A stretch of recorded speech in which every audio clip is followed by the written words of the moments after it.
welcome to episode number 250 of the ETPHDT podcast with myself. I'm Bekka. Hi, Bekka. How are you? I'm great, thank you. How are you? I'm also great, thank you. And Anna, how are you? Also great, thanks. What a dream day. Yeah, what a dream day. I feel a little bit like a tiny little bit delusional today.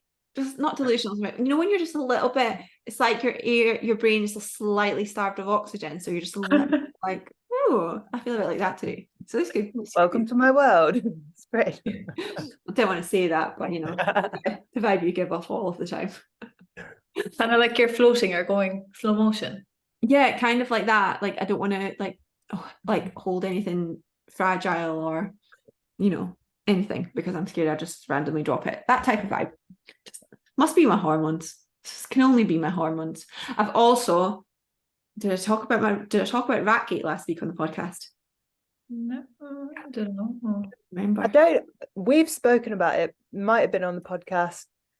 You know, my brain's not brilliant, so. Well, basically, I got back from Austin, and there was a bird nesting in front of my front door, and had laid chicks. Do you lay chicks? Laid eggs, grown chicks. You know the vibe.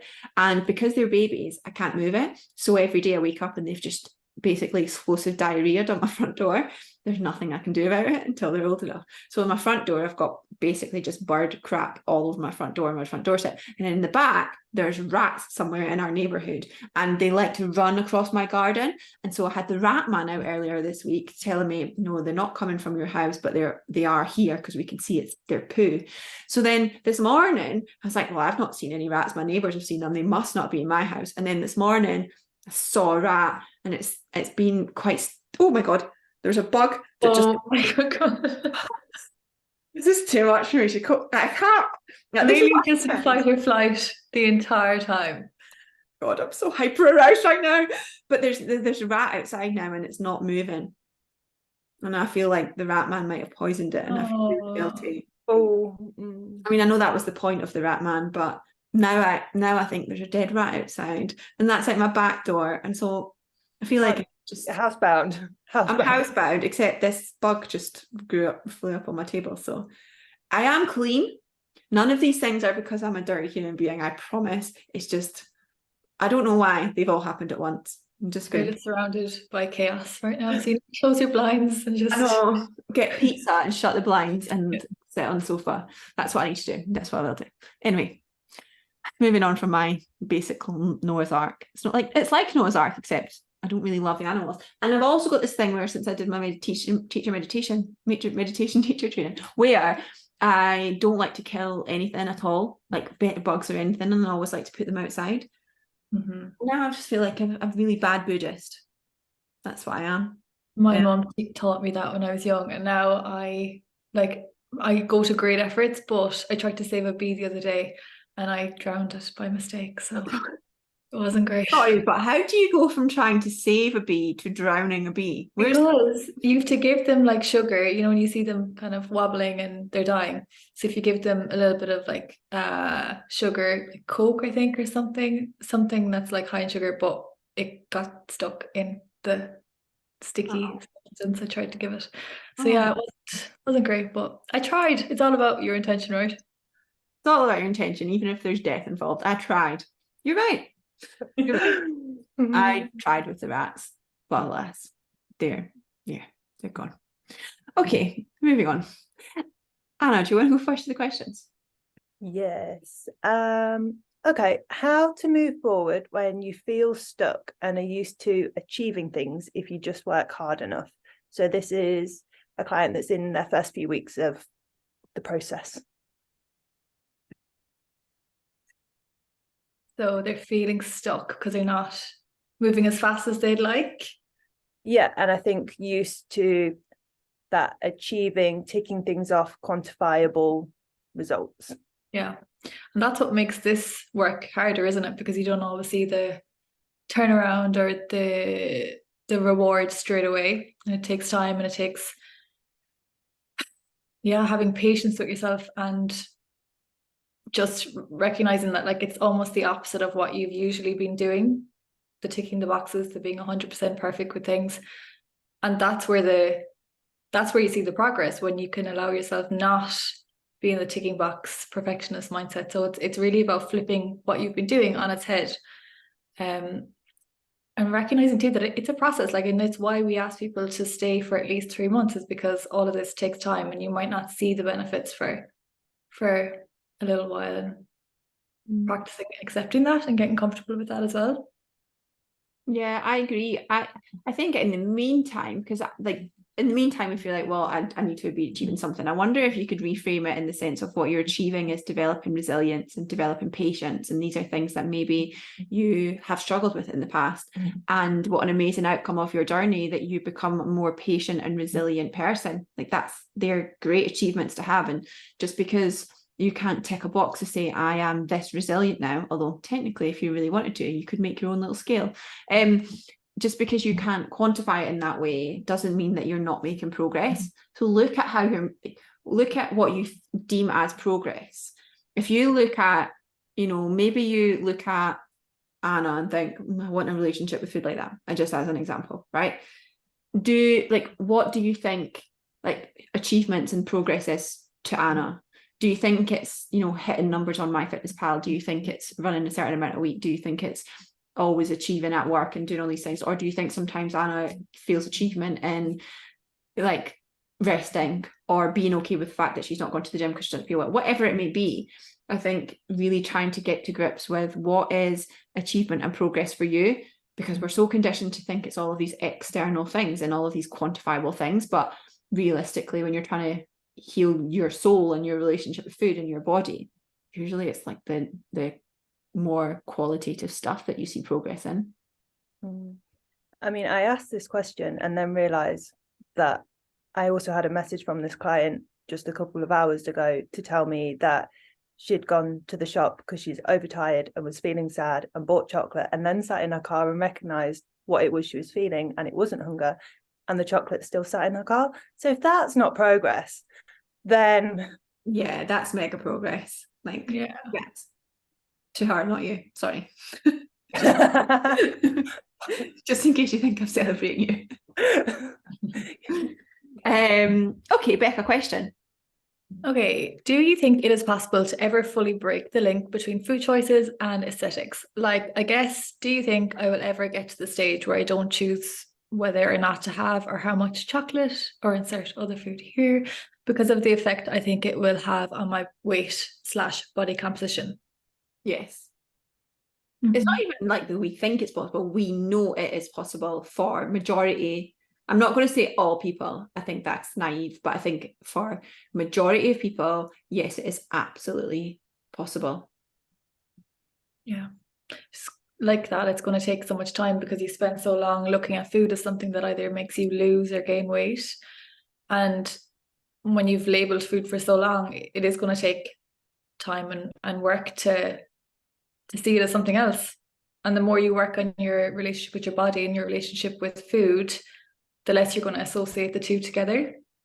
But it's definitely possible, like you said, Emilia. We know it because we've seen it firsthand. People going from, being terrified of food or being constantly preoccupied by food and having a fear of it, to being intuitive and actually wanting to nourish their bodies and seeing food as something that isn't just going to change how they look in some way. And I mean, we've worked with thousands of people. This is not just kind of us saying, and I could sit here and say, I think one of the first blogs I wrote was about how I spent about an hour debating whether I should eat a nut that was at my dad had put on the table because I was going to compete at some point soon. And I was like, well, if I eat the nut, then what will that do to like my diet? And then what will that do to my body? And then it was obscene. And that was when I quit competing for that year. I did one more year after that. Anyway, regardless. And that, like, I could easily sit here and say, well, yes, and I don't think about that now at all. But us is we are just 3 people, and genuinely, like I said, we've worked with thousands of people that have felt in that same way of having this really clear link. And it comes from, like you said, Bekka, working on things like food neutrality. But really, I think one of the most empowering things with this, and one of the most effective things, methods to support this, is really trying to look at your food from an inclusive rather than a restrictive viewpoint. And even when I was bodybuilding and still going to compete again, I would help myself in my off season by thinking about, okay, well, I think I remember it's been like mind muscle macros or whatever. I don't know. Came up with something in my head when I was training one day, and I was like, I'm channeling this pizza to my legs, and like that's a very initial headspace, because what we don't want to do is to then think about obviously food being responsible for exercise changes and all that. We don't want that clear association either.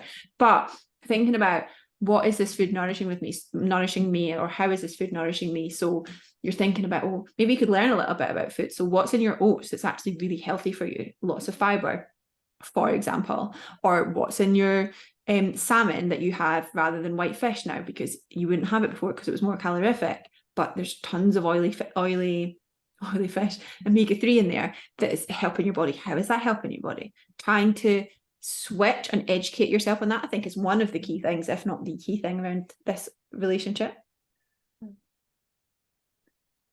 Okay. How to deal with resenting oneself for being so food focused. I know that it isn't helpful, but I really find myself eating very fast and mindlessly, or thinking about food a lot. And although I know that it takes time, there is a part of me resenting the part of me that still fixates on food so much. Although I'm well fed, not dieting, not weighing myself, how can I be more compassionate with myself? Not your fault. Like, you didn't ask for this. It's not something that you decided, okay, I'm going to have a difficult relationship with food. And we were almost set up like to have this fear or this like strange relationship with food, for the want of a better word. Because if you think about like what we're bombarded with, and the diet talk, the body talk, the constantly needing to want more talk, like that's from a very young age, and it's from the get-go. It's almost like we were set up. So it's not your fault. And then, yeah, the longer you resent yourself and give out to yourself about it, the longer you're going to be stuck in the cycle, because we know that self-loathing and having a lack of self-compassion fuels all of this stuff. So yeah, try to have compassion for yourself, and yeah, remind yourself that it's not your fault and you can move through this. I think framing it as well as, well, a bit like you would with kind of overeating. Sometimes that is a coping mechanism, a way we protect ourselves from uncomfortable feelings, or helping us to feel safe or to meet a need. And almost framing the food preoccupation in that sense, in that we know that often we turn to food and we want to control food because things outside are feeling uncertain, out of control, unsafe. And what if you were to frame it as, okay, this is a coping mechanism. I know it's not the most healthful coping mechanism, and it's taking up a lot of my headspace, and I'm working to change that, but it has been serving a purpose for me. And doing all of this work with whoever your coach is going to get you to where you want to be. But right now, looking at it in, okay, it's done its job, it served its purpose, but I'm working on more healthful habits instead. Yeah, I love that. It's if I know some people who listen to the podcast already have this book, but the book No Bad Parts around internal family systems is really helpful. And I actually use this as an example with somebody that I'm mentoring on the call before this, around self-doubt, of all of these parts of ourselves that we're so likely to get pissed off about and dislike. If we can look at them in a much more open, curious way of almost, IFS is kind of like an imagination, almost like you almost imagine the part of yourself somewhere inside of you, and that you might imagine that part to look like your 16-year-old self, or yourself last year, whatever, or it might look like a thing, like an object, who knows. Anyway, if you can imagine that part of yourself and think, okay, what are you asking for? Why do you feel that this is important? Like you said, Anna, what purpose are you serving me? It can be really, it's a much more helpful way to move through it, rather than just trying to shut it down and say, I just don't want to be preoccupied by food anymore. I just don't want it. Because as anything, what we resist persists. And this person is a coach. She's very self-aware, and she's moving through, and she has recognized that link between, uncertainty and controlling her food. And that awareness is really, really important, but then just being open to, okay, well, how can I meet this need elsewhere? And like you said, just being open to, like, almost, can you let yourself be grateful for it, for the time that it's been around and served its purpose for you, when things felt so uncertain that you couldn't deal with it, that it served a really good purpose, not the most helpful, like you said, but can you almost be like, okay, well, thank you so much for showing up for me in this way, but I don't need you to do this anymore, and I can find new ways to manage it. Yeah, and having realistic expectations of yourself as well. Like if you do end up going back to that coping mechanism, recognizing that that's part of the process as well, and it just allows you to move forward with more knowledge and more, I suppose, resilience as well. Because if you don't have those realistic expectations, you're continuously going to be frustrated at yourself for not moving faster and not, being quote unquote healed already. Yeah, and if you're a high achiever, or you're somebody that just has, you're constantly used to getting things quickly because you work so hard, it can feel difficult because you're like, oh, this is the one part of my life I'm feeling it, but you're not. Bekka, question. No, Anna, question. Don't know. Anybody. Anyone. If it is more beneficial to eat earlier in the day versus eating more of intake later in the day, but you're not as hungry in the mornings, would it be more beneficial to force yourself to eat a larger meal in the mornings, coming from binge eating competitive background? Interesting question. Great question. You are probably hungrier in the evening, probably because you haven't eaten very much earlier in the day. So of course you're going to be hungrier. It's not like hunger is just based on the last 2 hours and you just are not hungry in the mornings and you're hungrier at night. It's based on like the last 24, 48 hours and hormones and all of these other things. I would never force anyone to have breakfast if they don't like eating breakfast, unless, not that I force anyone to do anything anyway, but unless you are still recovering from binge eating, then I would always recommend having breakfast. If you struggle with super high hunger levels, maybe if you have high hunger levels, then actually eating earlier in the day can potentially help with that. And of course, there are certain situations where it's helpful, i.e., if you have PCOS, for example, potentially front loading your calories is helpful for things like insulin sensitivity, etc. I don't think there's a hard and fast rule, and I don't know where you are in your recovery with binge eating. But once you're through that, there's no hard and fast rule. I think that because to some degree our hunger hormones respond to when we eat. So if you're in a regular pattern of eating, you'll probably start to get hungry around those times that you usually eat. Your ghrelin starts to increase when it expects food. So if you're recovered from binge eating, you've probably had a regular meal pattern. So I'm surprised that hasn't necessarily happened. I'm not really given a clear answer. I don't think there isn't a clear answer is the question.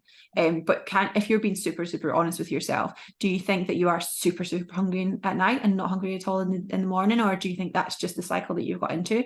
And do you have tons of energy in the morning? Do you feel preoccupied by food because you haven't eaten?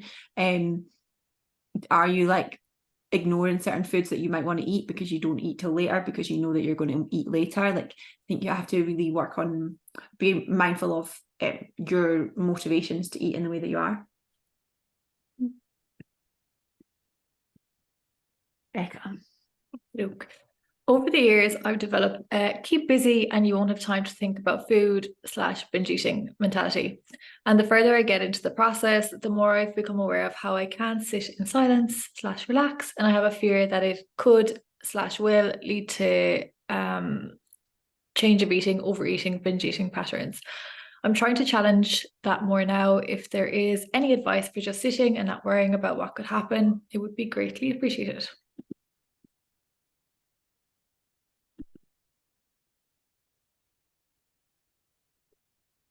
I know I've spoken about this before in this sense, but framing it like you do with your training and building up like progressive overload with rest. So at the moment, you're probably thinking, I need to sit on the sofa for half an hour and just sit and be. and that feels really overwhelming. Okay, but can you sit with a cup of tea for 5 minutes? And okay, does that feel good? Does that feel safe?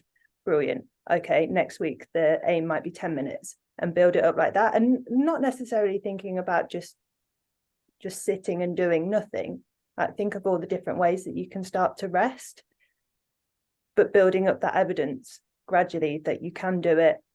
And those thoughts, they might be there initially, or you might get to that kind of sticky point where maybe you've built it up to a certain amount of time, and then the thoughts start coming. But no doubt you'll have done a lot of work where you have some tools that if it became really overwhelming, you can work through it, and reminding yourself of that.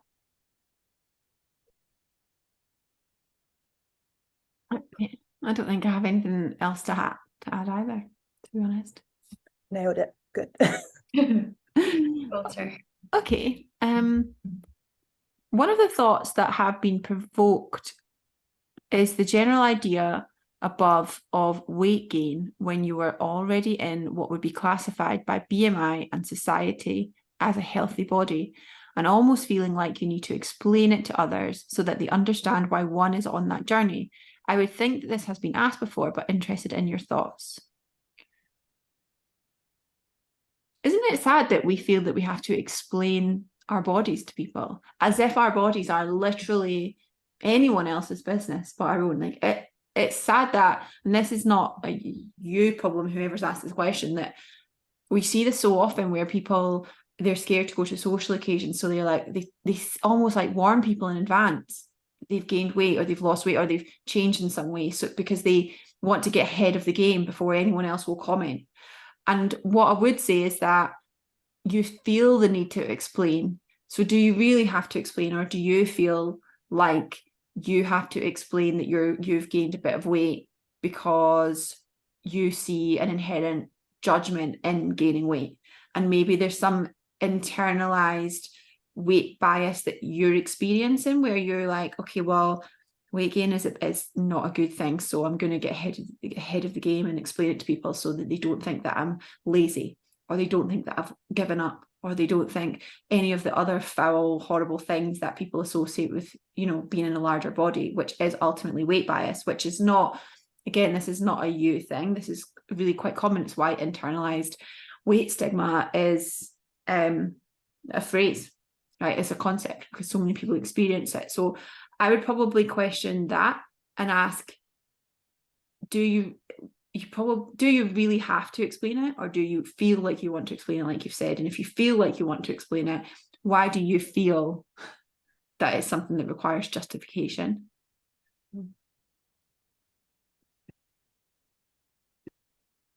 Me?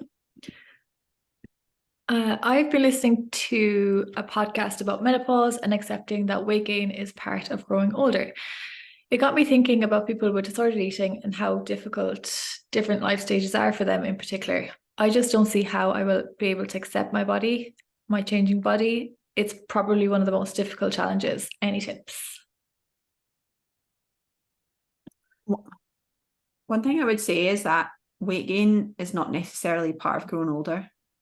And I'm not saying that it's bad if you do gain weight. And I'm not saying that it's not difficult, especially when you're perimenopausal. There are certain things that make it slightly more difficult to do healthful habits, perform healthful habits, etc., like lack of sleep, like tiredness. And there's a slight shift in body composition in terms of body fat distribution when you're perimenopausal. But your metabolism doesn't change significantly. And there was a cool study that came out, I want to say it was early this year or the end of last year, that looked at metabolic rates over time and as people age, and there's no significant change, especially around perimenopause time. And I don't think it's a very helpful narrative. At the same time, I think it's super important to have compassion for the fact that things can feel harder, for sure. So that is one thing I would just like to start with.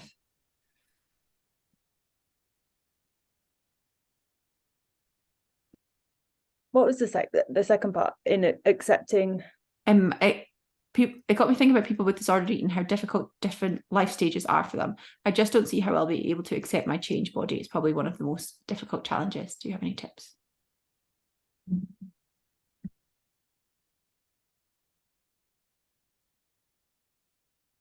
I know this sounds really, well, it sounds rubbish advice, and it's not really advice, but I think people underestimate how doing this work, how little they'll begin to focus on their body, and they'll, like, their body will change, but it won't have the impact that it might have had kind of previously, or they think it will have, because our bodies are always going to change. But through all of the work that you'll be doing in your coaching, you'll find how much less headspace body takes up in general, how much joy there is outside of your food and your body, and all of those other things that you can begin to kind of participate wholeheartedly in now, because you're not caught up about those things.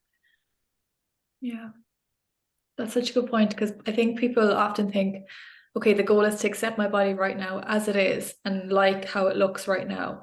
But actually, the goal is more so to make it less of a priority, or less of a thing that takes up all this headspace, like you were saying. So I think the expectation can be a little bit skewed at the start, and then as they go, they see, oh, actually it's about seeing the value more elsewhere, or like having more gratitude elsewhere, or filling up my life so that my body isn't this big thing that takes up all this emotion and keeps, I don't know, keeping me going back to like negative thoughts. Yeah, I think too, right, you kind of touched on this, Anna, where often people will start with us in a certain size body, right? And say a couple of months down the line, for some people, weight gain comes with improving the relationship with it, for some people, right? But when they've done the work on their relationship with food and their body image is more positive in a larger body than it was when they were in a smaller body before doing the work.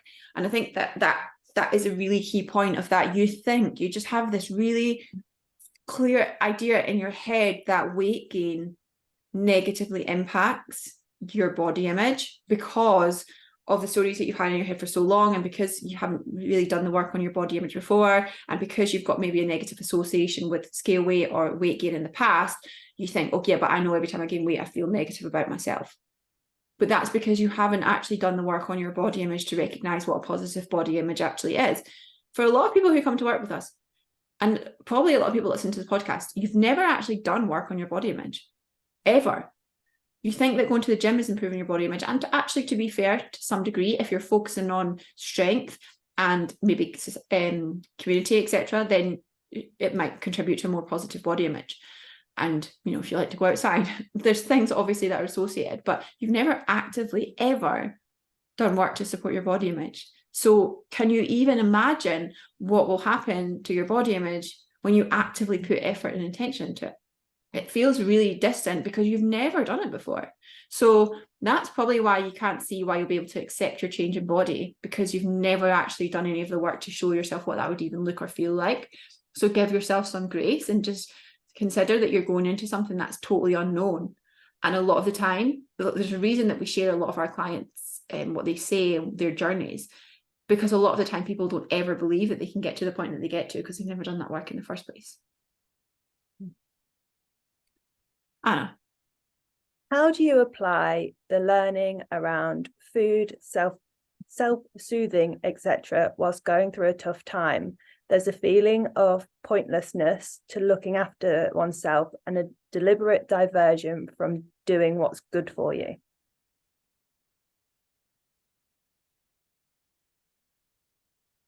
realistically, these things should be married together even more so, because you're going through a hard time. So you deserve to do more of these things as opposed to fewer of these things.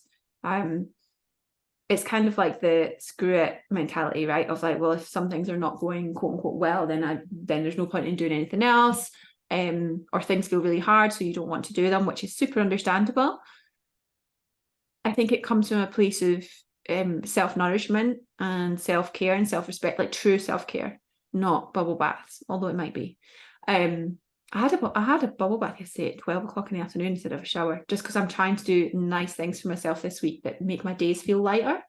And I had a really busy day of calls, and I was like, I want to sit down in the bath and not stand up in the shower. And I did, and it was great. And it only added an extra 10 minutes onto my day. So, you know, when things feel like you're very busy or things feel harder, you can be more intentional with these things. And let me tell you, it made me feel lighter and it gave me joy for my day. So I don't think that these are a dichotomy. I think these are, if you think to yourself, how can I best, what is my intention? So if you're having a hard time, what's my intention? And my intention is to approach this time period with compassion towards myself and maybe some form of lightness, even though things feel really like a lot. Okay, well, what actions will serve me best to do that? Having a bath at 12 o'clock in the afternoon, maybe. That might be, if you've got a spare 10 minutes, maybe that's your thing. Yeah, I just don't think that they're different. Yeah. It's like when you put all the healthy habits into a box and then you don't do one, then you feel like, oh, I'm just going to slack off everything because I'm not doing anything right. But you can like overeat and then still go and soothe yourself. It doesn't have to be one or the other, or it doesn't all have to be perfect. I like the idea of going for a bath at 12 o'clock in the afternoon. Oh, it was so good. And I was like, why don't I do this more? It only takes an extra 10 minutes. I can work while the bath is running. Why don't we do more? Yeah. We're too busy. I know. Raz sent me the Lush bath bombs. They are so nice. The lavender one. Would recommend if you haven't tried. Oh, I almost got a wee Lush bath bomb the other day. Lewis had me in there to buy some sort of beard wash. And I was like, you don't need a bath bomb, Emilia. You don't need a bath bomb. Now I do need a bath bomb. I'm it. Yeah. You do. You deserve it. I do. We all deserve a Lush bath bomb sometimes. Not all the time, because those things are expensive, I think. Okay. Is it me? It's me. Is overeating something that you will always have with you, i.e. like being an alcoholic, and therefore something that you will always need to be mindful of? Is it a battle that some people will always have?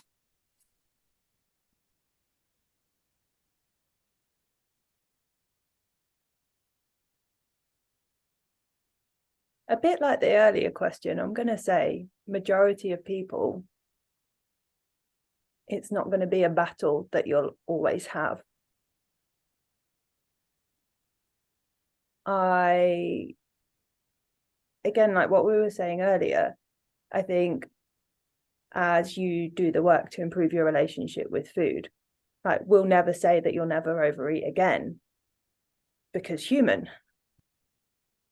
But you might they'll become less frequent, drastically less frequent, and you'll also have all of the other tools to recognize, right, okay, I'm feeling whatever, so I need to do this, rather than that go-to be food. And obviously I think the worry right now is because it is taking up so much headspace, and because it is something that you struggle with frequently. But as you begin to see the progress, and as you begin to see the overeating episodes reduce, I think you'll start building that trust in yourself that it's not always going to be something that you struggle with, and it's not always going to be to the extent that you struggle with right now as well. I agree. I don't know the statistics off the top of my head in terms of binge eating disorder, etc., but there are statistics out there that highlight that, especially if you get support, recovery is possible. And it's not an addiction. Alcoholism is an addiction, and overeating, although it may feel like an addiction, it's not. It's a behavioral coping tool, a self-regulation tool in some way, or dysfunctional self-regulation tool. So it's not something you're addicted to, therefore it's not something that you go through kind of complete abstinence with and always have that drive to do, as long as you're doing the other stuff. And I think that's one thing to say, is that if you will likely want to keep up healthful habits that minimize your risk of overeating, just because it's the healthiest way for you to self-regulate, to eat, to nourish your body, and to support your overall well-being. Things like eating regularly, for example. If you have overcome overeating and then you decide to just massively restrict for weeks on end, at the same time as not keeping any food in your house that could potentially have like relatively higher levels of sugar or fat, and also at the same time you're going through a breakup and you start to do this aggressive diet, the chances of you falling into an overeating cycle are pretty high, regardless of if you've been quote unquote recovered from it or not. So for sure there are certain things that you want to be mindful of, but they're just general overall, you know, well-being things. It's just like if someone went on a fat loss journey and they said, oh, well, I always have to do these things to maintain my fat loss. Like what? Like exercise and walk and be mindful of your eating and all of these things. You will always have to do them in order to maintain your health and to your body composition. And overeating is similar in that there will always be things that you will want to be mindful of to support your health. Me? I don't know. Is there any link between social connections and HA recovery? Could it be a type of rest that has an impact on body feeling safe or not? Does loneliness really increase your cortisol levels? There's no direct link between HA and social connections in that no one's ever researched it. As far as I'm aware, Bekka, you might know more than me, or Anna, you might know.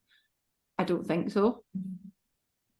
But for sure, the potential in terms of the stress of loneliness could for sure impact HA recovery. And it's similar to like self-critical talk. We don't often talk about the self-critical talk being a major stressor on people recovering from HA.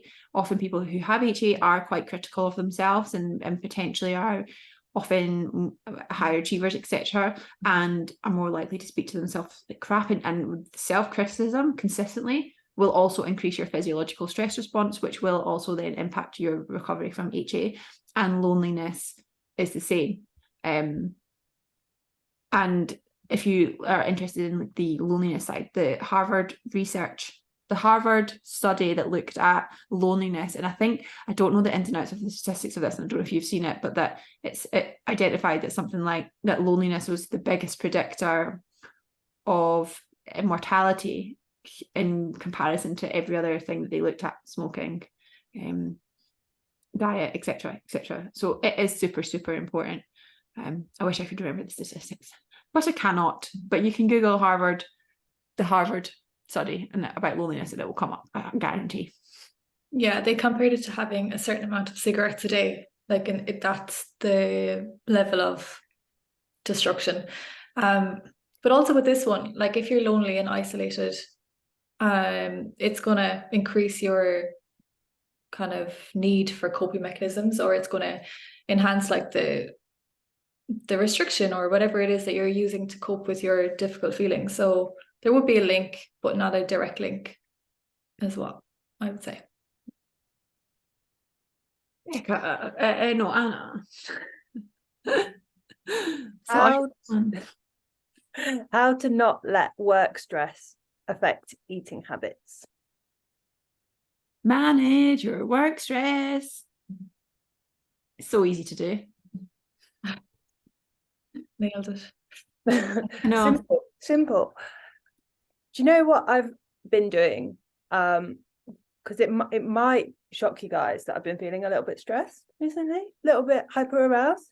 And you know when you're just like, oh, this, I think it had become like the norm of feeling a little bit stressed, a little bit anxious. And I'm very aware of like how it shows up in my body. But what I've been doing is trying to kind of identify like the thoughts, the feelings that I have when I'm in that stressed state. In like I know Bekka mentioned like the urgency bias, in like whenever I get a notification, I'll go to that regardless of what I've been doing at work, or the should be doing thoughts, or the mental to-do list. that inner urgency.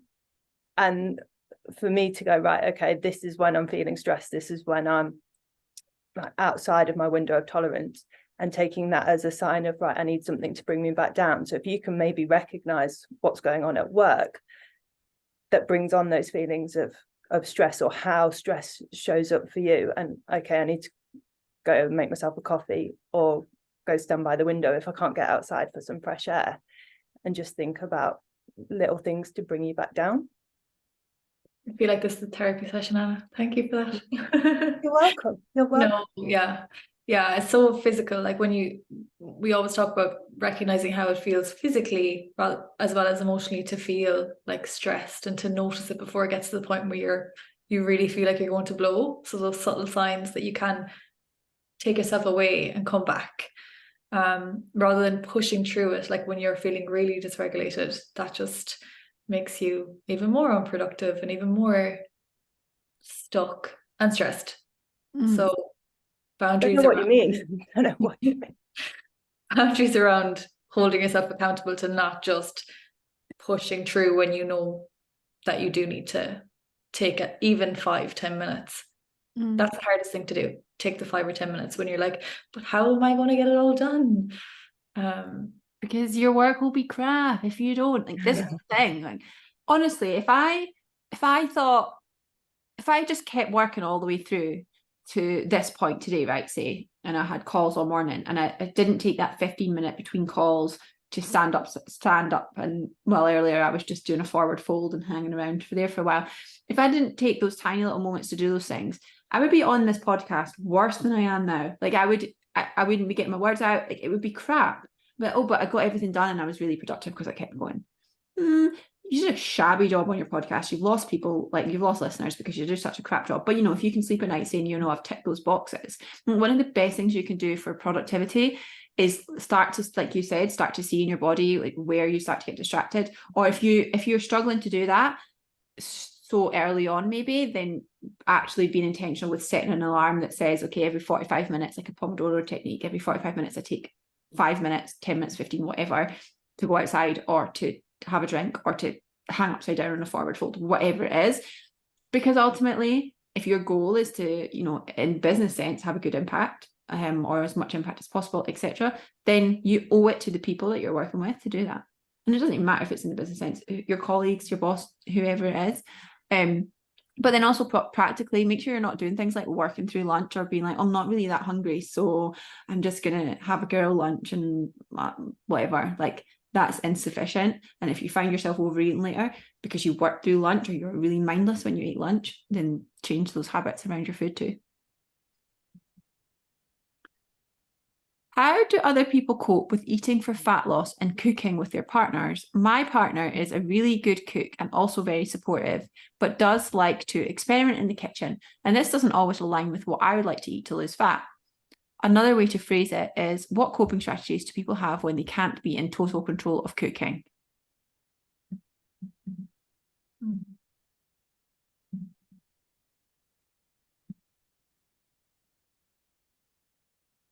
I mean, you go 2 ways about it, really.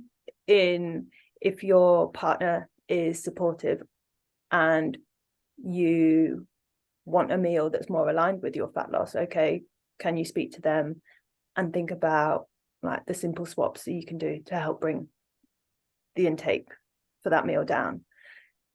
Equally though, if you want to say, well, this is a meal that I really want to enjoy, then look at what you can do earlier in the day to help balance things out. Like, that might be, you might do different things each day.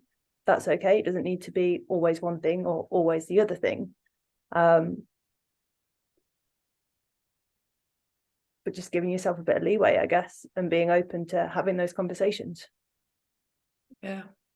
And try not to label like foods as fat loss foods and foods that are not fat loss foods. Like, yes, some are going to align more and make it easier for you to stay within, let's say, calorie range if you're tracking. But you can do things like listening to hunger and fullness and not eating beyond fullness, things like that. When things are that bit more energy dense and you feel like they are going to push you a little bit more beyond, what your average dinner might be. And also it's part of health, being able to sit down and, you know, eat with your partner and eat what they're cooking. And having that freedom is going to help you sustain results. And you sort of need to be able to do those things if you want to sustain your fat loss goals anyway. And you want to obviously eat with your partner. Exactly. You don't have to eat as much, you know, like you can just eat slightly less of it, and allow yourself the flexibility to say, okay, well, maybe there's not 25 grams of protein in that dinner. Realistically, does that matter now and again? Absolutely not. Probably doesn't matter a couple of times a week, realistically, or you eat your protein outside of that. So maybe your partner is vegan, and so you have protein for your breakfast, your lunch, and your supper, and then for your dinner you have whatever vegan delicious thing that he's cooked, for example, right? You can make your other meals slightly lower in calories. You can also reduce the energy density of what he does cook by, say he makes a pizza, you don't have to eat half the pizza, you could eat 2 slices of pizza and have it with side salad.